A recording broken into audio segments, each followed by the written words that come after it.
అలాగే మా పార్టీకి సంబంధం లేదని కూడా మా పార్టీ చెప్పడం జరిగింది. మా పార్టీ ముందు నుంచి కూడా ఇలాంటివైతే ఎప్పుడు కూడా సమర్థించదు. అది ముందు నుంచి కూడా మనం చూస్తూ ఉన్నాము. వెంటనే అందుకే ఖండించడం జరిగింది. సంబంధం లేని విషయాల్ని వీళ్ళు ఈ విధంగా ఏదో ఒకటి డైవర్షన్ పాలిటిక్స్లో భాగంగా ఈ విధంగా చేస్తూ ఉండే పరిస్థితి మనకు అర్థమవుతుంది. ఎందుకంటే ఈరోజు ఇచ్చిన హామీలు ఏ ఒక్కటి వీళ్ళు నెరవేర్చలేదు. అంతేకాకుండా తీసుకుంటే మహిళల రక్షణ గాలికి వదిలేశారు.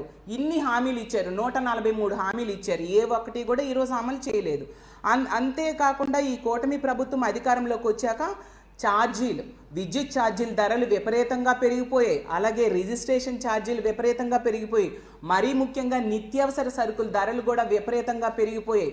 కూటమి అధికారంలోకి వచ్చాక చంద్రబాబు నాయుడు గారు ముఖ్యమంత్రి అయ్యాక మనం చూసాం, అప్పులు 1,65,000 కోట్ల రూపాయలు, 1,65,000 కోట్ల రూపాయలు కేవలం సంవత్సర కాలంలో చంద్రబాబు నాయుడు గారు ముఖ్యమంత్రి